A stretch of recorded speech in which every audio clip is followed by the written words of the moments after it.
नमस्कार दर्शक बंधु। जय हिंद जय भारत।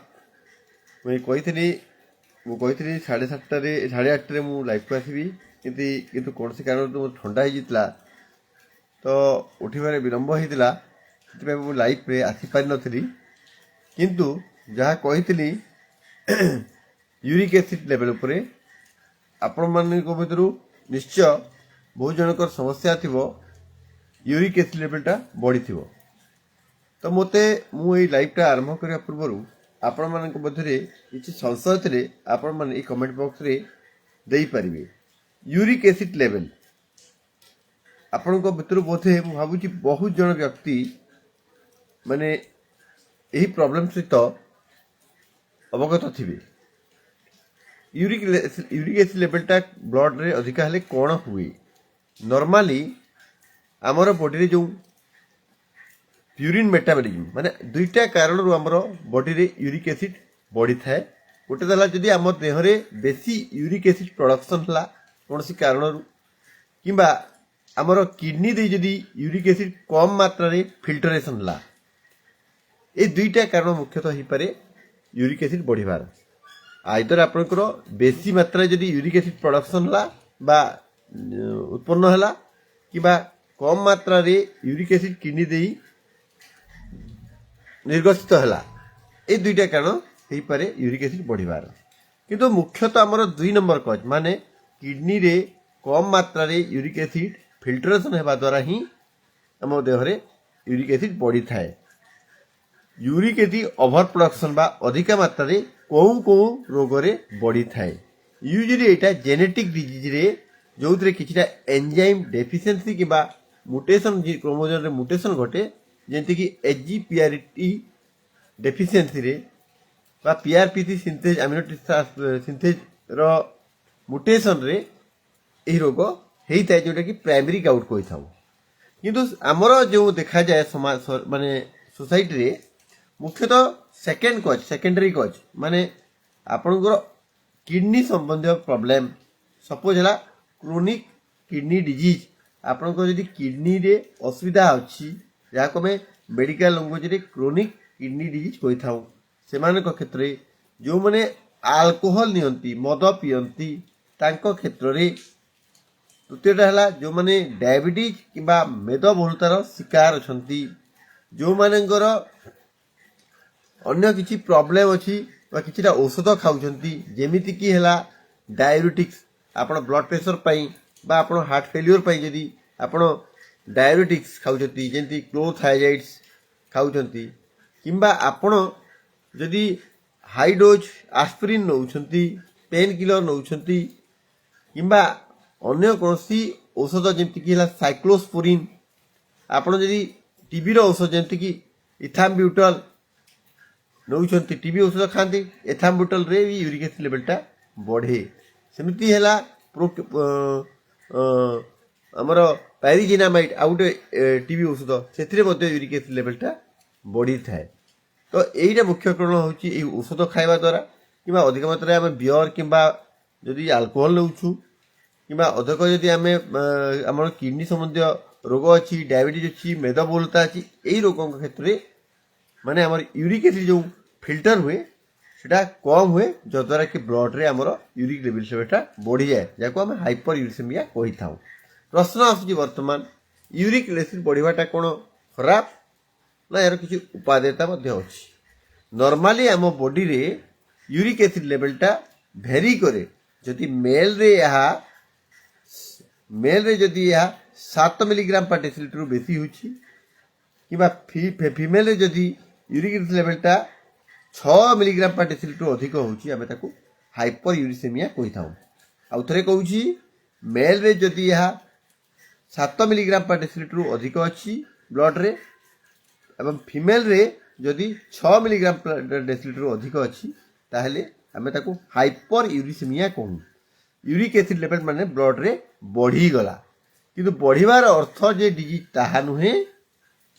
मुख्यतः कौन हुए आमर इंडियन कंट्री रे अमेरिकन कंट्री गुड़ाक जोटा अच्छी पाखापाखि 10% लोक यूरिक एसिड बढ़िबार नजरिया अच्छी किंतु आम देश यूजुअली 0.7% ଟୁ 1.4% ଲୋକ, ମାନେ ପ୍ରତି 100ରୁ 0.7 ରୁ 1.4, କିନ୍ତୁ ସେଟା ଭାରି କରୁଛି। କିଛି ଜାଗାରେ 5%, କିଛି ରୋଗରେ 10% ମଧ୍ୟ ଦେଖାଯାଉଛି। ତ ଆମର ୟୁରିକ୍ ଏସିଡ୍ ବଢ଼ିବାର ମୁଖ୍ୟ କାରଣ ହେଲା ସେଡେଣ୍ଟାରୀ ଲାଇଫ୍। ଯେଉଁ ଦ୍ୱିତୀୟ କାରଣଟା ଯେଉଁଟା କିଡନୀରେ ନିର୍ଗତ ହୋଇଥାଏ, ସେଥିରେ ଡିଫେକ୍ଟ ରହିଲେ ଆମର ୟୁରିକ୍ ଲେଭେଲଟା ବଢ଼ିଥାଏ। ୟୁଜୁଆଲି ଫିମେଲ୍ ମାନଙ୍କୁ ତାଙ୍କର 50 ବର୍ଷ ପରେ, ତାଙ୍କର ମେନ୍ସ ବନ୍ଦ ହେଇଗଲା ପରେ, ଋତୁସ୍ରାବ ବନ୍ଦ ହେଇଗଲା ପରେ, ପିରିୟଡ଼ ବନ୍ଦ ହେଇଗଲା ପରେ, 50 ବର୍ଷ ପରେ ସମ୍ପୂର୍ଣ୍ଣ ଭାବରେ ପିରିୟଡ଼ ବନ୍ଦ ହେଇଗଲା ପରେ ଆମର ବେଶୀ ଦେଖାଯାଇଥାଏ।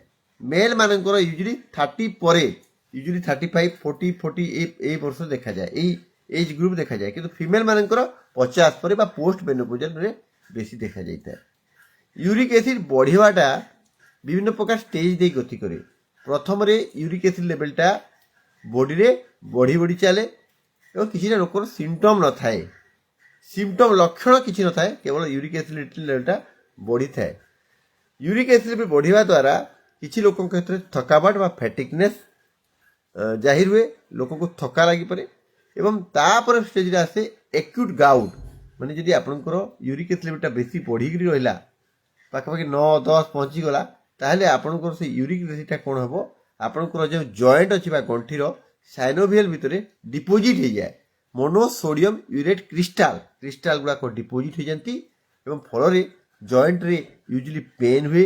ସେ ଜଏଣ୍ଟ ଗୁଡ଼ାକ ଫୁଲିଯାଏ, ଲାଲ ଦେଖାଯାଏ ଏବଂ ତା ଚାରିଆଡ଼େ ଯେଉଁ ଅଛି ସ୍କିନ୍ ବା ଚର୍ମଟା ପିଲିଂ ହେଇଯାଏ, ମାନେ ଉଖୁଡ଼ିଯାଏ ଏବଂ କିଛି ଲୋକକୁ ଖୁଜିଲି ବା ଇଚିଂ ମଧ୍ୟ ହୁଏ। ତ ମୁଖ୍ୟତଃ କେଉଁ ଜଏଣ୍ଟ ଗୁଡ଼ାକ ଗାଉଟ୍ରେ ଇଫେକ୍ଟେଡ୍ ହୁଏ? ଗାଉଟ୍ରେ ମୁଖ୍ୟତଃ ଆମର ଯେଉଁ ଅଛି, ମୁଖ୍ୟତଃ ଏଇ ଜଏଣ୍ଟଟା ଆପଣଙ୍କର ମୁଖ୍ୟତଃ ଇନଭଲ୍ଭ ହୁଏ। ଏଇ ଜଏଣ୍ଟଟା ମେଟାଟାର୍ସୋ ଫେଲେଞ୍ଜିଆଲ ଜଏଣ୍ଟ, ଏଇ ଜଏଣ୍ଟଟା ଯେଉଁଟା, ଏଇଟା ଆମର ହେଲା ବୁଢ଼ା ଆଙ୍ଗୁଠିରେ ଏଇ ଜାଗାଟା ମୁଖ୍ୟତଃ ପେନ୍ ହେଇଥାଏ। ଏଇ ଜାଗାରେ ଦବେଇଲେ ଆମେ ଟେଣ୍ଡରନେସ୍ ପାଇବା, ଏଇ ଜାଗାରେ ଆମେ ଦବେଇଲେ ଟେଣ୍ଡର ହେବ। ମୁଖ୍ୟତଃ ଏଇ ଜଏଣ୍ଟଟା ଇନଭଲ୍ଭ ହୁଏ। କିଛି ଲୋକଙ୍କ କ୍ଷେତ୍ରରେ ଏଙ୍କଲ ଜଏଣ୍ଟ, ଏ ଆକ୍ଚୁଆଲି ପ୍ଲାଣ୍ଟାର ଫାସାଇଟିସ୍, ଏଠି ଗୋଟେ ପେନ୍ ହେବ, ଏଠି କ୍ୟାଲସିଫିକେସନ୍ ହେଇକିରି ଏଠି ମଧ୍ୟ ପେନ୍ ହେଇପାରେ। ମୁଖ୍ୟତଃ କିନ୍ତୁ ଏଇ ଜଏଣ୍ଟଟା।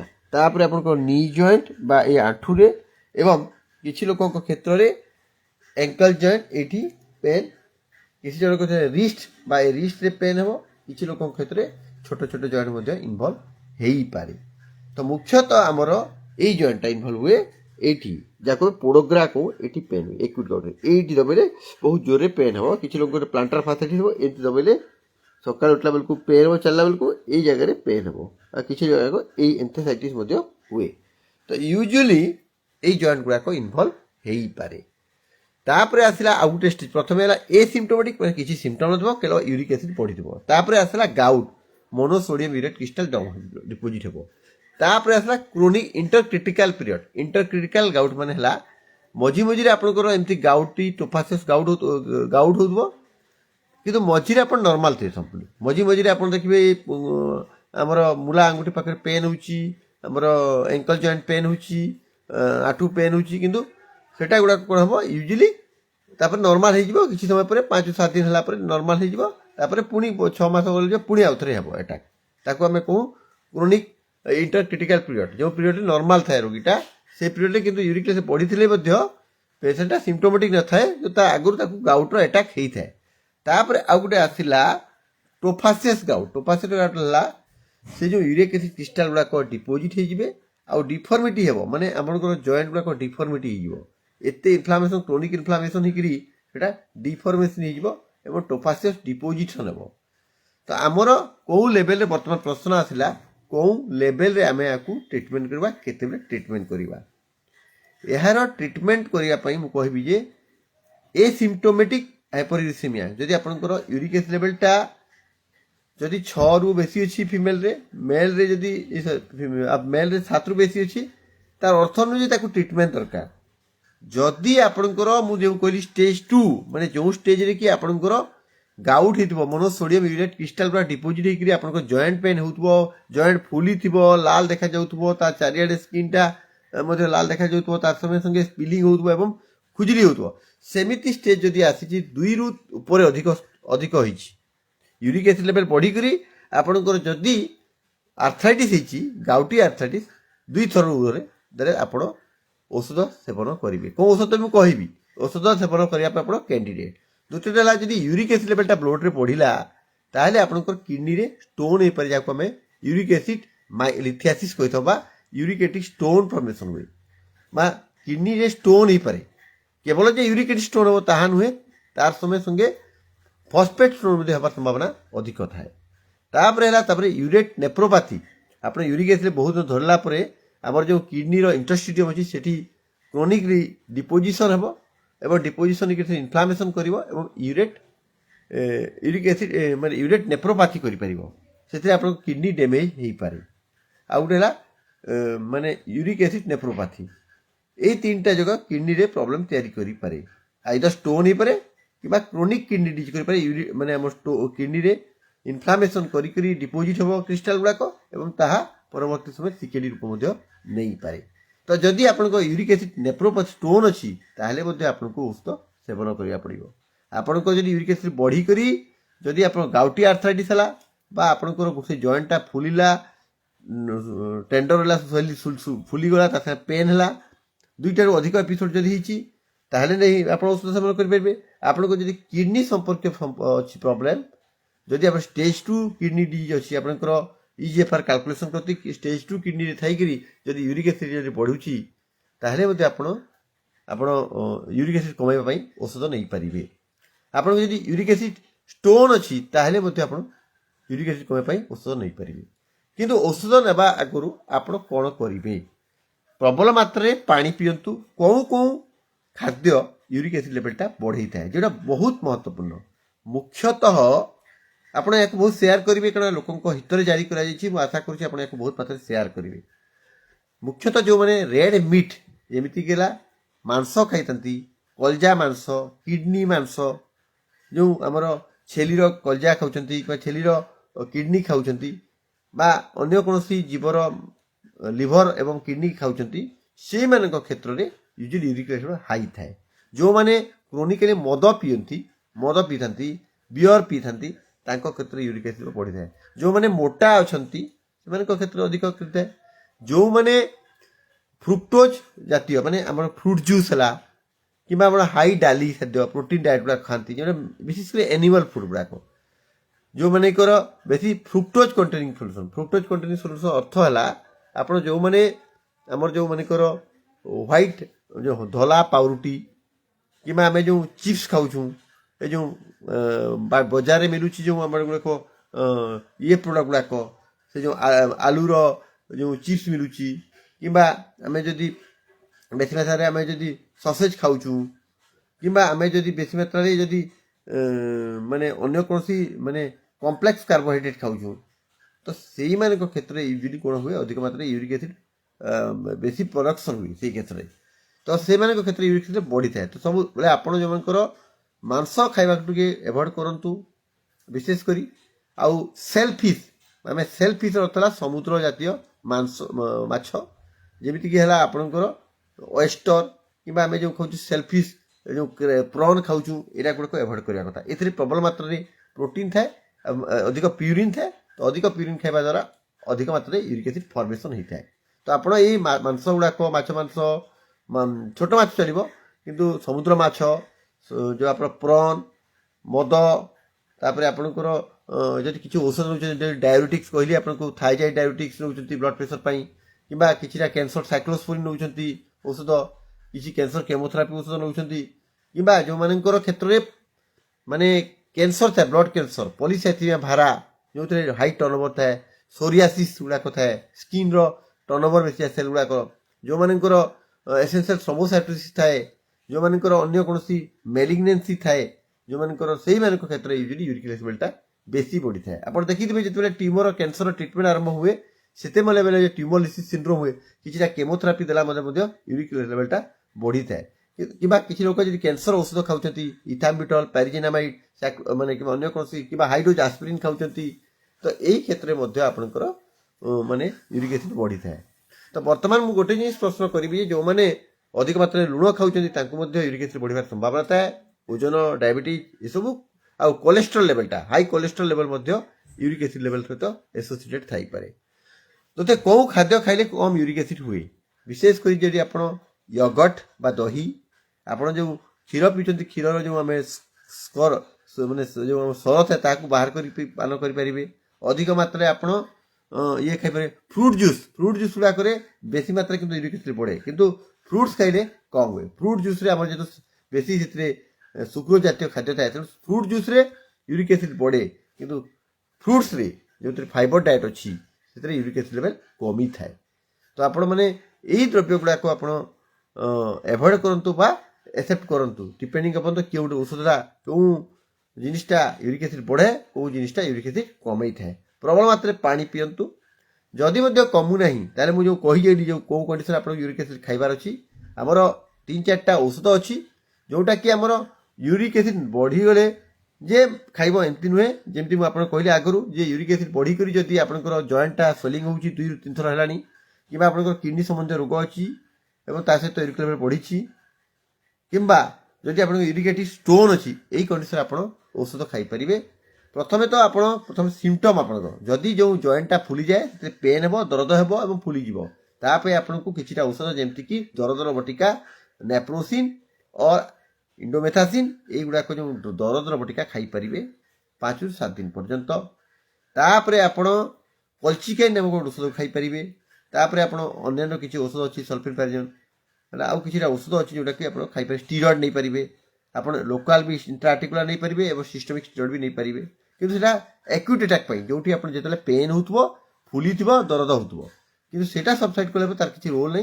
सेति पे अन्य औषध अछि आलोपुरिनल और फेविस्टिटाट, किंबा आउरी किछि औषध अछि रासबुरिकेज हला पेगलेटेड जो बुरिकेज रासबुरिकेज, किंबा आउरी बहुत गुडा औषध नुआ गुडा कहथला अनाकिना, बहुत गुडा औषध अछि वर्तमान एडवांस रे। तो आम यूजुअली किंतु आलोपुरिनल आउ फेविस्टाटा यूज करथाउ। एई बटिका गुडा को खाइबा द्वारा यूरिक एसिड प्रोडक्शनटा माने कमी जिवो एवं माने किछिटा यूरिकोसिरिक किछिटा औषध परिसर रे यूरिक एसिड बाहर कर देबे, किछिटा यूरिक एसिड प्रोडक्शन कमै देबे जेंति कि आलोपुरिनल आउ फेविस्टाट, आउ किछिटा औषध बहुत प्रकार औषध तो आपण डॉक्टर को परामर्श रे औषध खाइ परिबे। किंतु औषध आगु आपण को एई मांस रॉ मीट लाल माछ मांस जोटा मांस जेमति कि कलजा किडनी याकू अवॉइड करिवे, मद पीवा बंद कर देबे, बियर पीवा बंद कर देबे। कैफिन अधिक मात्रा जदि आपण कैफिन खाउछन चाहा पिउछंती ताले ओदे यूरिक एसिड रे कमबार संभावना थाए। विशेष करी स्किम्ड मिल्क माने सर बाहर कर देतबा क्षीर, हाई डोज माने कॉफी खाउछन जे माने बा चा पिउछंती से माने किबा अधिक मात्रा पानी पिउछंती सेमान को यूरिक एसिड स्टोन कम हुए। किंतु जो माने मांस खाती समुद्र जातीय माछ किबा प्रॉन खाती किछिटा औषध नउथांती जेमति कि आपन को आगु कहि गली किडनी टीबी रो औषध केमोथेरापी ड्रग्स सेमान को क्षेत्र में यूरिक एसिड लेवलटा बढ़ी थाए। तो यूरिक एसिड बढ़िया द्वारा तो खाली जॉइंट प्रॉब्लम हुए नहीं, ता सहित लोक को थकावट महसूस हुए, किछि लोक के इचिंग हुए एवं कार्डियोवास्कुलर रिप बा हार्ट अटैक हेबार संभावना मध्ये अधिक थाए। ए किछिटा स्टडी कहूछि, तेणु आपण से सब को देखिए आप औषध सेवन करंतु। यूरिक एसिड बढ़ियाटा जे केवल गोटे problem, definitely most of the time uric acid लेवलटा आमर जदि नॉर्मल टार्गेट ला 5 रु कम रखा चेष्टा करंतु। 5 रु जदि बेसी रहउची definitely you are prone for hyperuricemic symptoms. आ जदि 6 रु बेसी हला मेल रे फीमेल रे मेल रे जदि 7 रु बेसी हला ताले आपण माने गाउटी अटैक रो संभावना अधिक थाए, जाको हमें मेडिकल लैंग्वेज गाउटी GOUTY गाउटी अटैक कही था, जो कि मूल आंगुठी जो अच्छे बुढ़ा आंगुठी से दर्द हुए, एंकल रे जॉइंट हुआ जाऊँ आमर रेढ़ी रे पेन हुए, आमर कुहड़ी रे पेन हुए, रिस्ट रे पेन हुए, तो सब पेन हुए जेहेतु से गुड़ा क्रिस्टाल गुड़ाक डिपोजिट हो जाए, जोटा को जानवे केमिति blood simple test uric acid. किंतु किंतु किंतु सबुठ महत्वपूर्ण प्रसंग है यूरिक एसिड रे बढ़ले माने सबु बेले जिते एक्यूट अटैक हुए, जिते जॉइंटा फुली जाए, दर्द हुए, पेन हुए, से समय यूरिक एसिड सब बढ़ी माने नहीं। About 1/3 case more than 1/3 case uric level कमी जाए, 1/3 केस नॉर्मल रही है, 1/3 केस बढ़ी थाए। तेणु एक्यूट अटैक जदि आपंकर मूला आंगुठी दर्द होची, आंगुठी दर्द है माने सपोज आपंकर हाईली सस्पिशियस ऑफ यही जॉइंटा highly suspicious of uric acid stone, यही जॉइंटा मुझे जॉइंटा यही जगह रे, ये जगह रे पेन और स्वेलिंग अच्छी लाल देखा जाउची, ता चारिडे स्किन टा पीलिंग होची, ताले आपण सस्पेक्ट करिवे जे एटा हेई परि गाउट जदि भी यूरिक एसिड कम थाए तो जेतेबेले एक्यूट अटैक हुए जेतेबेले फुली जाए दर्द हुए सेही समय यूरिक एसिड बढ़ी न पारे किंतु आपण सेतेले यूरिक एसिड लेवल को नेकरी भाबिने जे मते गाउट हेइनी बोली सेटा गाउट हे पर सेही जॉइंटटा जदि इन्वॉल्व अछि पर्टिकुलरली सेही जॉइंटटा जदि इन्वॉल्व अछि पेन होछि दर्द होछि लाल देखा जाउछि ताले आपण यूरिक एसिड बढ़िथिबार संभावना बेसी जदि भी सेटा ब्लड रे कम थाई पारे ब्लड यूरिक एसिड कोले 5 6 4 आसी पारे किंतु सेतेले यूरिक एसिड क्रिस्टाल गुला को आपण जॉइंट रे डिपोजिट हे पारे तेनु आपण को कहबी जे सेतेबेले आपण भाबिबेनी जे एटा यूरिक एसिड गाउट नुहे बोली तो गाउट समय एक्यूट अटैक जो समय पेन दर्द हुए से समय यूरिक एसिड लेवलटा 1/3 केस रे कमी पारे 1/3 केस रे नॉर्मल रही पारे 1/3 केस रे बढ़ी जाई पारे तो सेटा ऊपर डिपेंड करबनी किंतु क्रोनिक गाउट माने बहुत दिन की गाउट रहिला आपन को डिफॉर्मिटी हला से केस रे आपन यूरिक एसिड लेवलटा बढ़ी करी थाए तो ता पई कोन करबे एक्यूट अटैक रे आपन हमें सेटू पानी बाहर करी साइनोवियल फ्लूइड बाहर करी हमें जते क्रिस्टल रे माइक्रोस्कोप देखू सेते बेले मोनोफ्रिजेंट माने हमर गुटे प्रकार नीडल सेपेट नेगेटिव रिफ्रिजेंट गोटे क्रिस्टाल देखा जाए आम से गोटे पार्टिकुलर क्रिस्टाल देखा जाए से आम जापर ता समय एक्सरे जदि करवा एक्सरे रे जॉइंट गुड़ाक जना पड़ जाए जो थी कि एक्सरे खाई जाए आम जॉइंट चारिड़े जो बोन गुड़ाक थाए रेट बाइट लेजन मूषा कामुड़े जमी गोटे बाइटा टिके नहीं जाए टिप स्क्लेरोटिक मार्जिन आम रेट बाइट लेजन कहूँ से जगह स्वेलिंग थाए आ संगे संगे अल्ट्रासाउंड कले डबल कंट्रासाउंड गोटे मिल जाए अन्य सीटी स्कैन कर तेणु जदि एक्यूट गाउट होची आपण एक्सरे सहायता नहीं पारिबे आपण सस्पेक्टेड हाईली सस्पेशियस अछि यार गाउट हे पारे किंतु यूरिक एसिड लेवलटा बेसी आसुनी तबे आपण गोटे एक्सरे मध्य जॉइंट रो करि पारिबे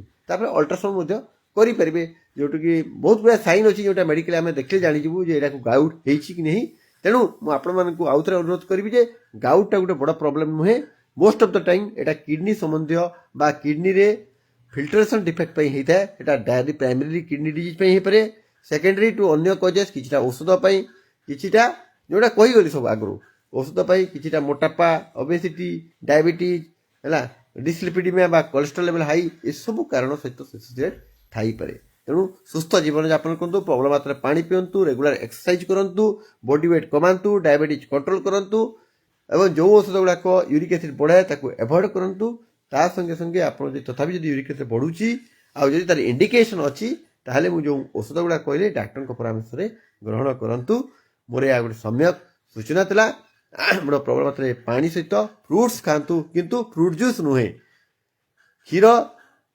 जोटा कि माने जोटा माने सरटा बाहर करी आपण पान करंतु किंतु मांस विशेष करी जोटा एनिमल फूड एवं समुद्र जातीय जीव जेमति कि हला आपनकर समुद्र माछ आपनकर प्रॉन्स सेलफिश एगुड़ा को एवॉइड करंतु ता संगे संगे प्रबल मात्रा पानी मध्य पियंतु गाउट जदि बहुत दिन रहिला आपनकर जॉइंट नष्ट होई जिवो डिफॉर्मिटी हेबो हार्ट अटैक हेबार संभावना मध्य बढ़ी थाए कार्डियोवास्कुलर रिस्क सेरेब्रोवास्कुलर एक्सीडेंट मध्य संभावना बढ़ी थाए किछिटा स्टडी कहूची सबु जदि आपण करिवे ताले आपण सुस्थ रहिबे यूरिक एसिड लेवल बढ़िया आपण को विशेष प्रयास करने आवश्यकता नहीं केवल सचेतनता ही आवश्यक ये वीडियो को आप बहुत मत शेयर करूँ मु सम्यक मात्रा चेष्टा करी गोटे जेहेतु गोटे इनफ्लामेशन जॉइंट इनफ्लामेशन आम इनफ्लामोजम्स कहूँ जो थे कि प्रदाह सृष्टि हुए जॉइंट आमर